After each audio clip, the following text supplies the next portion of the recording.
sujet de Mike Pérez. Très bonne matinée, merci d'être avec nous. On se met dans une ambiance un peu caliente avec Mike qui est toujours aux Canaries. Bonjour Mike. Bonjour Philippe. Ah, la connexion fonctionne très très bien. C'est bien ce WhatsApp finalement, c'est pas mal. C'est génial, c'est extraordinaire. Et comme chaque mardi, on parle de Koh-Lanta. Les aventures de Koh-Lanta dans le Morak Show.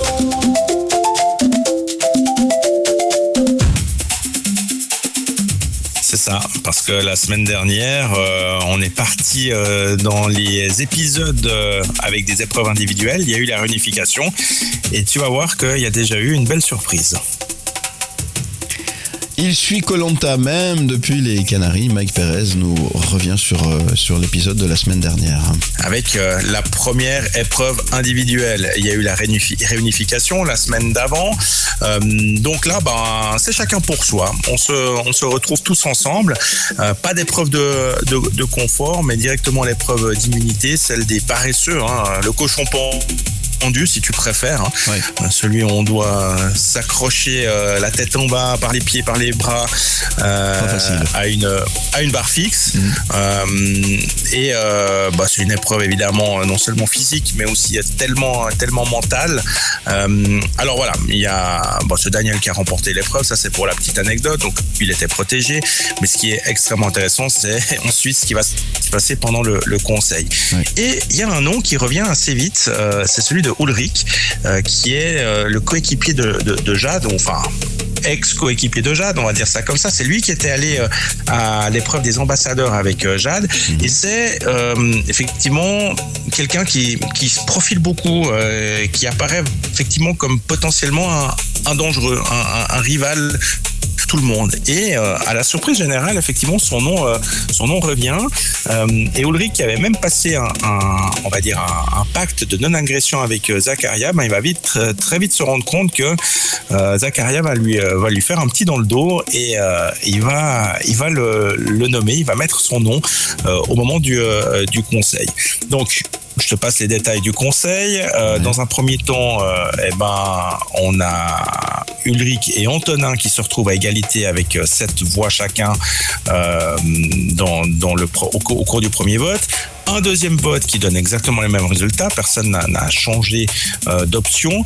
Et donc, tirage au sort. Et au moment du tirage au sort, c'est Ulrich qui tire la boule noire. Donc, c'est lui qui se retrouve éliminé. Et ça, c'est vraiment une grosse surprise parce que il se profilait vraiment comme un candidat, un potentiel. Mais je pense que les autres ont senti le danger et surtout avaient plus envie d'avoir quelqu'un qui soit autant stratège. Très bien. Et le résultat aussi, c'est que Ulrich, lui, il est allé ensuite tirer la fameuse poterie, tu sais, toujours dans cette pièce derrière. Et là, il a récupéré un collier d'immunité, mais qu'il doit remettre en fait à quelqu'un, puisque lui peut pas le garder. Et la bonne nouvelle, on va dire pour Jade, la candidate suisse, c'est que c'est elle qui a récupéré ce collier. Ulrich, je pense qu'il y a eu une certaine, confiance qui s'est instaurée entre Ulrich et Jade au moment des ambassadeurs. Et du coup, c'est Jade qui récupère ce collier d'immunité. Donc voilà, elle se retrouve non seulement de plus en plus à l'aise dans le jeu, on voit qu'elle prend de la place maintenant, et en plus de ça, elle a un collier d'immunité en poche. Donc voilà, ça peut effectivement lui permettre d'aller encore un petit peu plus loin dans l'aventure. Bon, tout va bien pour Jade. Bon, c'est chacun pour soi, Dieu pour tous, en quelque sorte. On l'a bien compris, c'est du stratège à fond là en ce moment. Oui, là on est vraiment dans la phase où tu peux avoir des rebondissements. On en a eu la preuve la semaine dernière, et puis où ce qui se dit des fois comme ça à l'abri des regards, mais pas des micros, dans la forêt, dans la jungle, peut tout d'un coup complètement changer au moment du vote et au moment du conseil. Bienvenue dans le Morak Show. Plus événements, concerts, expositions, festivals, bon plan. C'est quoi votre truc? Très bonne matinée, merci d'être avec nous. Et comme promis, on va parler d'un livre pour apprendre aux enfants à grandir à leur rythme. C'est le projet POP porté par la jeune maison d'édition Ciel en Arc qui entre dans une phase décisive. On en a déjà parlé sur cette antenne, celle du financement participatif via We Make It. On va aussi en parler plus précisément dans un instant. Déjà en cours de création, cet album illustré est inspiré du quotidien d'une enseignante et autrice, Ludivine Torionas, qui veut transmettre un message simple, chaque enfant avance à sa manière et c'est une vraie richesse. Objectif, 7000 francs pour imprimer les premiers exemplaires, les distribuer en librairie et les faire vivre dans les écoles. Au-delà d'un livre, c'est une démarche éducative et humaine qui cherche aujourd'hui à éclore avec le soutien du public, donc de vous. Bonjour Ludivine Tourlonias. Bonjour Philippe. Merci d'être avec nous. Dites donc, bon anniversaire déjà. Merci beaucoup. C'est du 28 avril, c'est bien ça. Hein? Exactement, c'est juste. Alors, bon anniversaire. Bon, ça fait plaisir Merci. de vous avoir pour pouvoir vous souhaiter de si bons matins déjà un bon anniversaire. Et je le disais en intro, on en a déjà parlé, hein, il y a de ça quelques semaines. Évidemment, là, cette aventure, elle avance. Et on peut peut-être rappeler pourquoi ce thème du rythme de l'enfant est aujourd'hui central. Parce que on essaie d'aller très vite, en fait, et même avec les enfants. Et ce que je trouve important, c'est que les enfants comprennent aussi, quand ils arrivent à l'école, on leur a dit tu vas apprendre à lire, tu vas apprendre à écrire, tu vas apprendre plein de choses. Et quand on arrive en première année en AP, c'est pas tout à fait ça. On apprend d'autres choses et au final, c'est important que chacun comprenne qu'il y a des apprentissages qui se font à un moment où l'enfant est prêt. Et on peut pas le faire avant. Et c'est ça que j'ai envie de mettre en avant avec Pop. D'accord. Alors, c'est que ça arrive et chaque chose arrive en son temps. Et chaque chose arrive à son temps, effectivement. Alors, en quoi Pop se distingue-t-il finalement des autres albums de jeunesse ? Je pense déjà par la manière d'aborder le sujet, parce que d'après ce que j'ai entendu, pas beaucoup de livres ont comme héroïne une graine de maïs qui veut devenir du popcorn. Donc je crois que là on a déjà une distinction assez nette. Ouais, tout à fait.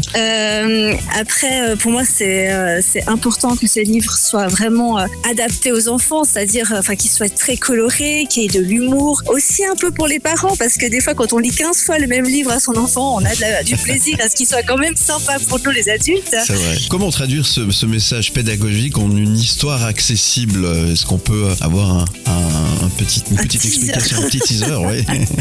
Oui, bien sûr. Alors en fait, donc c'est l'histoire de Poppy, qui est une petite graine de maïs qui se réjouit de rentrer à l'école Hop Hop Hop. Et en fait, cette école, c'est là où on devient du popcorn. D'accord. Et elle se réjouit, elle arrive. En général, tout va bien. Et au début de l'histoire, elle voit tous ses copains qui commencent à popper, à devenir du popcorn, mais elle, la pauvre, elle reste une petite graine de maïs. Alors les premiers jours, ça va, mais au bout d'un moment, elle s'inquiète. Elle se dit mais pourquoi moi j'y arrive pas ? Qu'est-ce que je fais faux ? Et là, s'en viennent tous les conseils plus ou moins bien avisés de son entourage. Alors elle essaye plein de techniques différentes pour essayer de popper. Et voilà, et au fur et à mesure de l'histoire, on va la voir dans des situations qui vont être un peu cocasses, un peu humoristiques, qui font qu'elle n'arrive pas à popper. Et jusqu'à cette nuit où elle va faire un rêve, et là, quelqu'un va venir lui expliquer, en fait, ne t'inquiète pas, chaque chose arrive au moment où ça doit arriver, et ne t'inquiète pas. Et après, pour savoir si notre chère Poppy popera ou pas, il faut commander le livre. Voilà, c'est ça.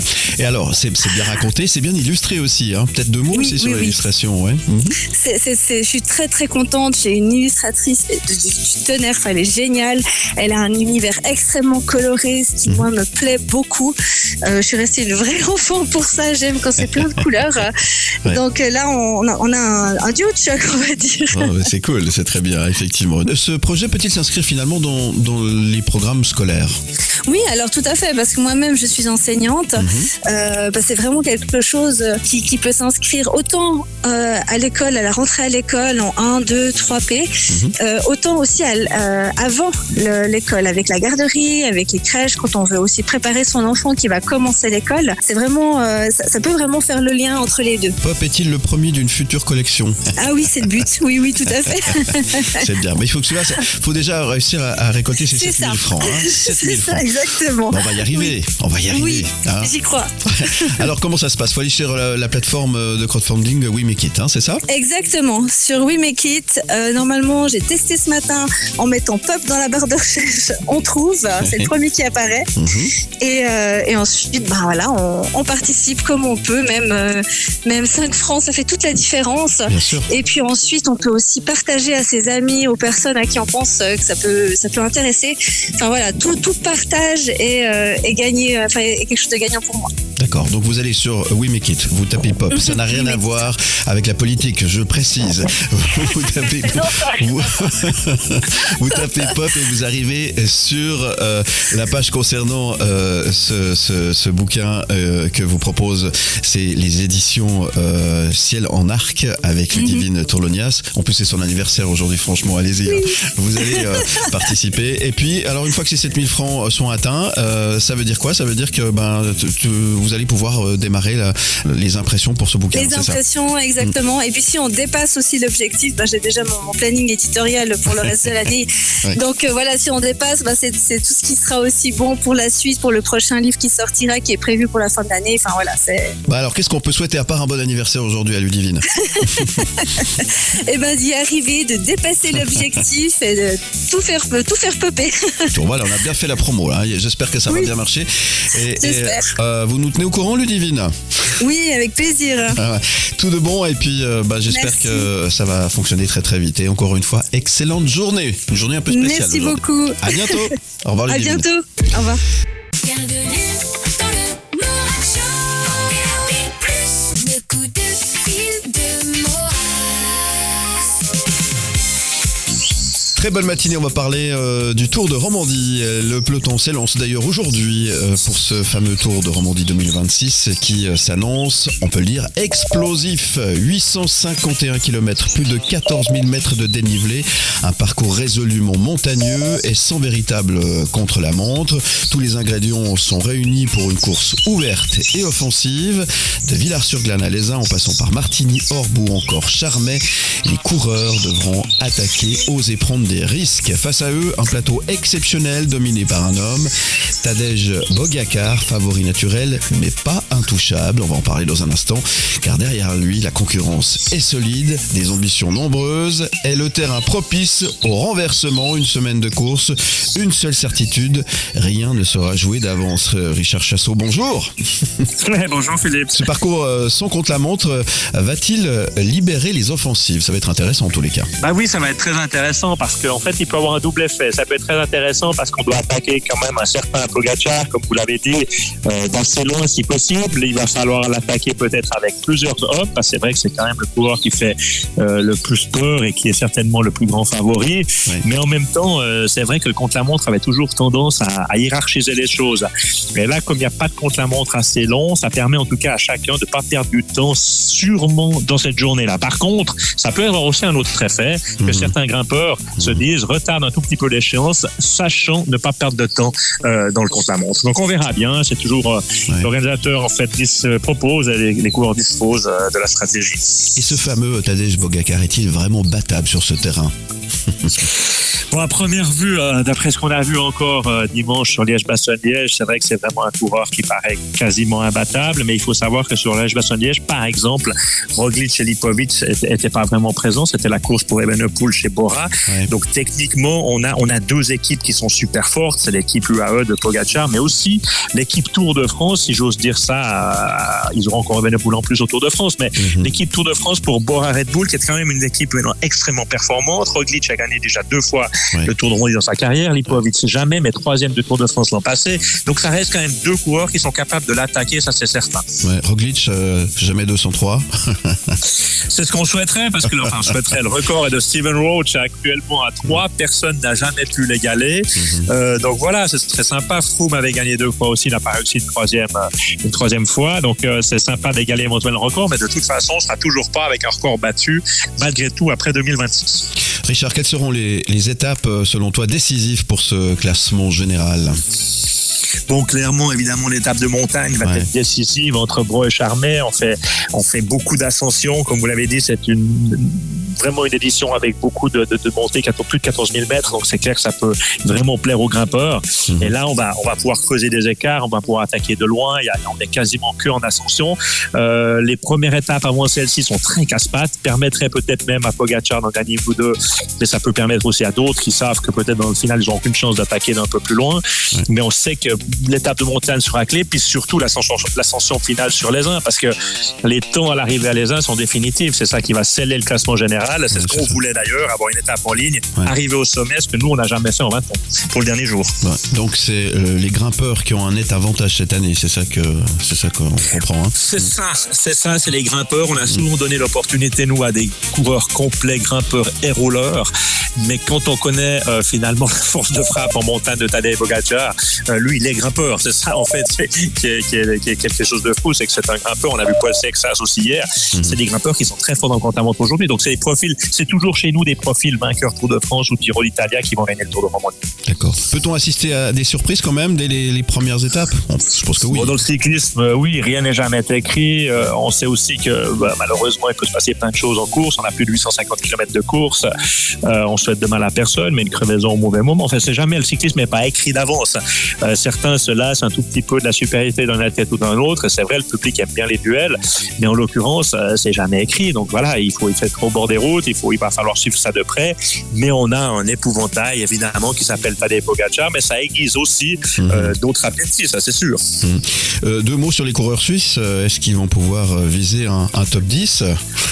Oui, on a deux coureurs, je pense, qui sont capables de faire ça. Hein. On a Mauro Schmidt qui l'a prouvé, deuxième ou troisième de la Flèche Wallonne, très très bon début de saison, en plus avec le maillot de champion suisse sur les épaules.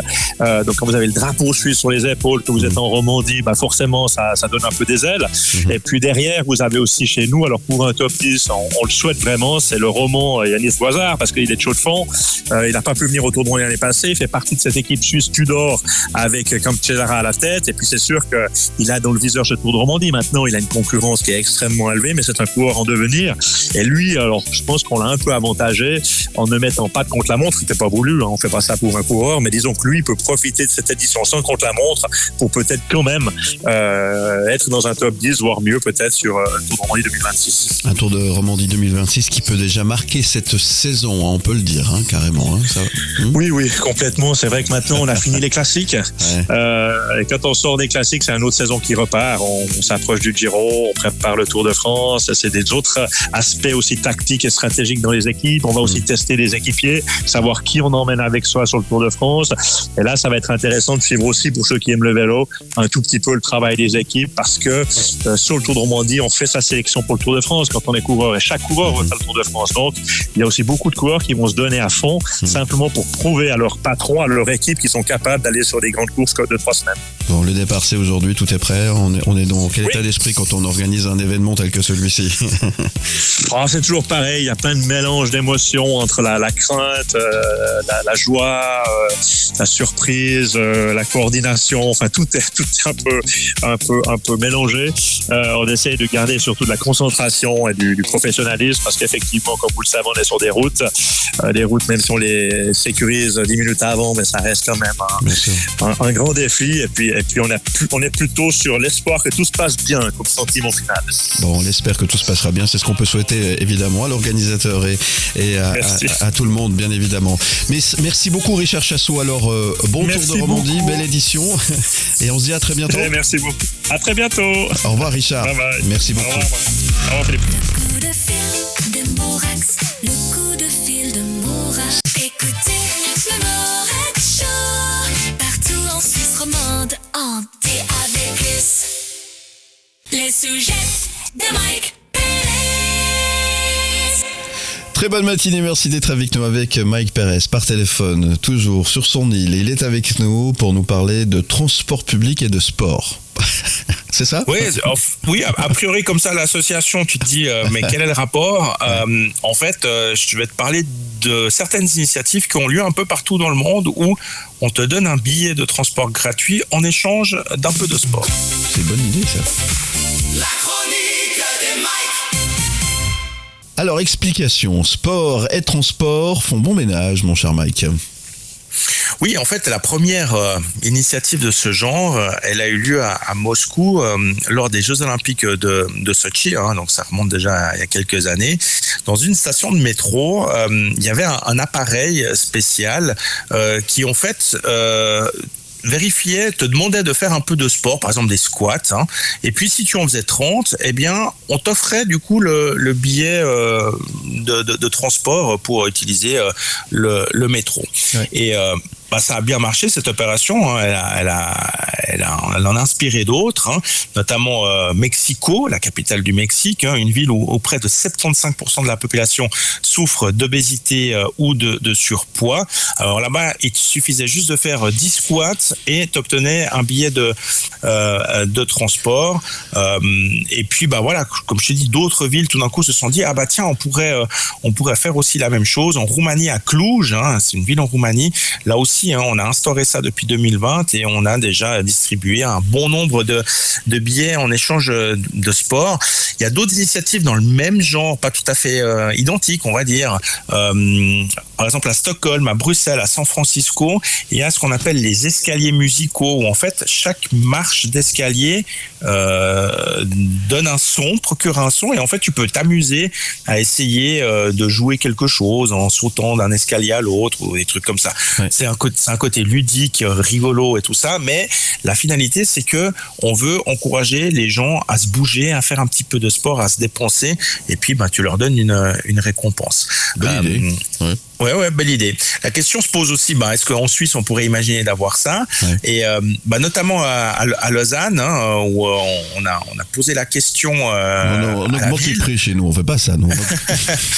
Alors en fait, on est assez réservé en Suisse, tu penses bien. Hein, on se dit, mais voilà, est-ce que vraiment en Suisse on serait prêt à se montrer en public, à commencer à faire de la gym comme ça devant des inconnus pour obtenir un billet gratuit de transport public? On est assez dubitatif par rapport à ça. On préfère encourager d'autres, on va dire, d'autres initiatives pour inciter les gens à se bouger.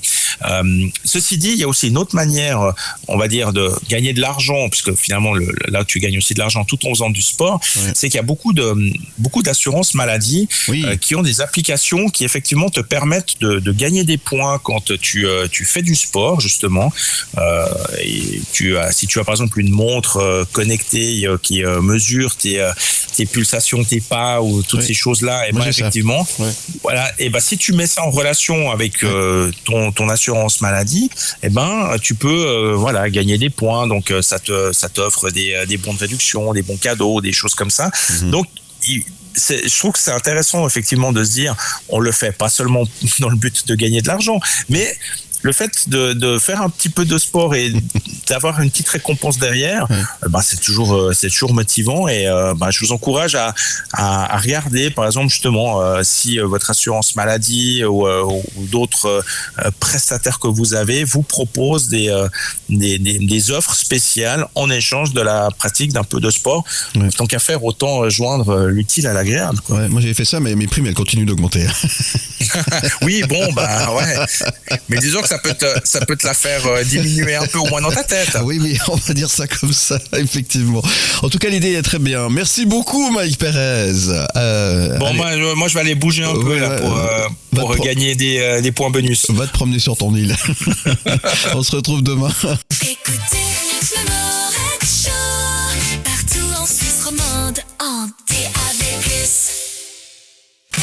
Bienvenue sur la première matinale multidiffusée de Suisse romande. Très bonne matinée, merci d'être avec nous. Il est l'heure de retrouver Vanny. Bonjour Vanny. Bonjour Philippe, bonjour à tous. Comment ça va aujourd'hui? Ça va très bien, merci. Vanny, elle va bien sûr nous parler de vin dans quelques secondes. La chronique de Vanny. La chronique de Vanny. On parle de vin, oui, mais on parle de quoi précisément, Vanny, aujourd'hui? Une bonne nouvelle, Philippe, dans le monde du vin, ça fait du bien, non? Ah bah oui, on aime les bonnes nouvelles. Et une vraie bonne nouvelle. Encore mieux alors. Je vais commencer un peu de façon négative, mais bon, il faut que je situe les choses. Selon un article de la RTS, on le sait, on en a déjà entendu beaucoup parler, les Suisses boivent moins de vin, certes, mais la consommation globale continue donc de baisser, environ de 3,3% l'an dernier. Mais la bonne nouvelle, c'est que les Suisses boivent plus de vin suisse. Plus 2,3% pour le vin helvétique. Donc c'est une super nouvelle.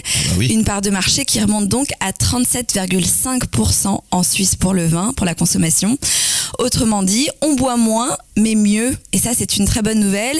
surtout, on boit local. Dans le même temps, les vins étrangers reculent fortement, jusqu'à moins 6,4%.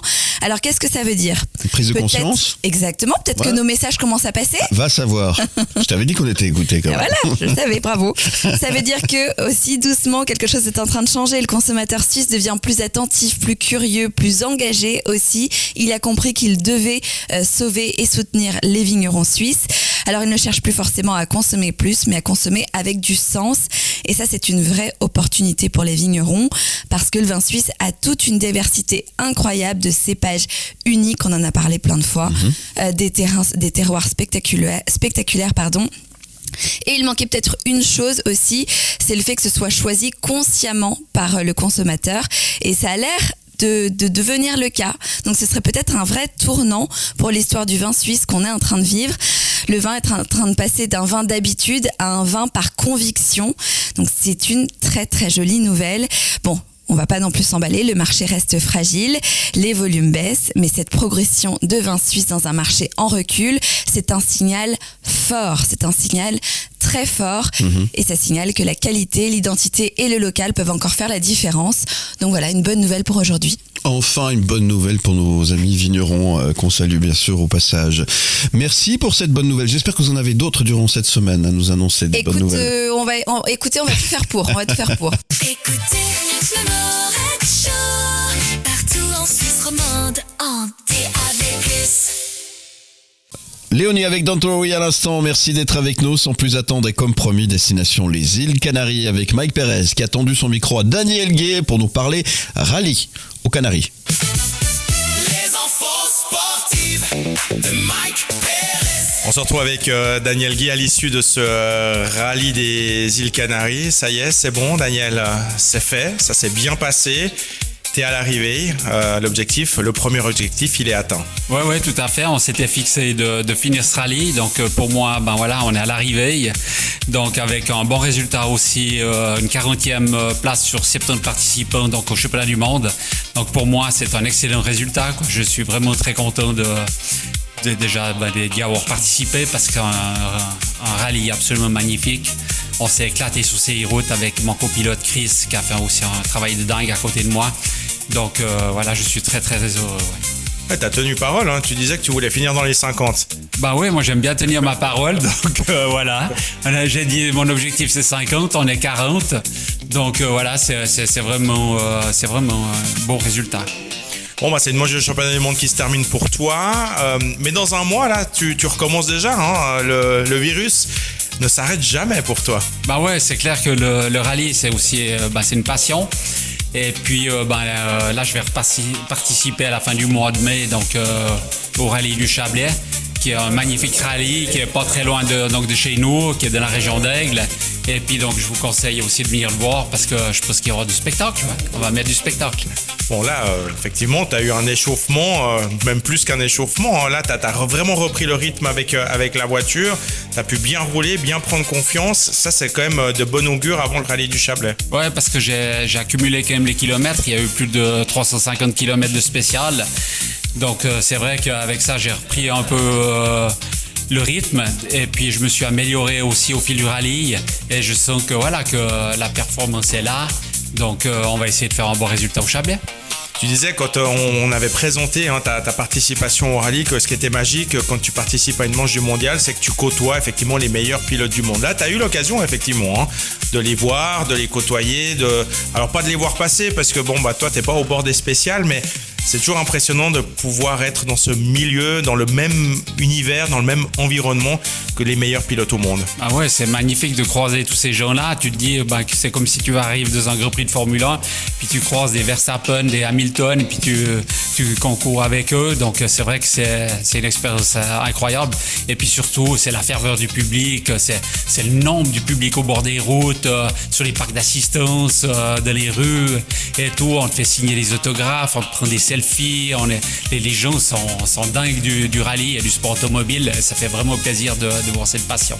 Ouais, on avait évoqué ça quand on avait déjà vu après quelques jours qu'il y avait énormément de monde. Ça a duré vraiment tout le week-end. Les gens qui vous saluent au bord de la route, qui font des hola même quand les voitures elles passent. Et puis ouais, t'en as signé des autographes. Hein. Ah ouais, là, j'ai jamais pensé que j'allais signer comme ça des autographes, mais c'est vrai qu'énormément, j'ai signé sur des pulls, sur des casquettes, sur des feuilles et tout. Donc vraiment, c'était juste incroyable, quoi. Je veux dire, cette ferveur du public, c'est des passionnés, quoi. Bon bah tu repars des Canaries, fatigué quand même un peu j'imagine, mais heureux. Ouais, je suis très très heureux d'avoir accompli ce défi et puis d'arriver au bout et puis voilà, parce que je suis pas tout jeune, je suis quand même le plus âgé sur le plateau, donc voilà, c'est une magnifique réussite et un super. Écoutez le Morad Show partout en Suisse romande en DAB+. Salut Philippe, salut tout le monde. Découvrez le monde de la télé avec Pal de Gomme. Pal de Gomme, que nous présentes-tu aujourd'hui au niveau 9e art ? Alors aujourd'hui, je vais vous parler d'une bande dessinée qui vient de sortir aux éditions Glénat, ça s'appelle Radio Club. C'est avec le scénariste Alex Jordanov et le dessinateur Kay Clério. Et ce qui est génial, c'est qu'en fait, c'est une entrée libre dans le berceau du hip-hop. C'est-à-dire qu'on va se trouver à Los Angeles en 1982. C'est le premier club de hip-hop qui voit le jour. Donc T-Radio verra tout Hollywood en fait lors de ces soirées mythiques. Okay. Puis ce qui est génial, c'est que c'est une boîte née d'une rencontre entre deux jeunes, dont justement Alex Jordanov qui a écrit cette bande dessinée, qui était un jeune français, et un jeune rappeur qui va devenir une légende, c'est Ice-T. Donc c'est vrai que maintenant Ice-T on le voit aussi bien au cinéma, à la télévision, dans les séries, mais on oublie beaucoup que c'est qu'il a commencé avec le hip-hop. Bien sûr. Et dans cette boîte, ce qu'ils ont fait très fort, c'est que le hip-hop, en fait, il est né dans le Bronx. Et là, en fait, la radio, la boîte, a façonné cette culture.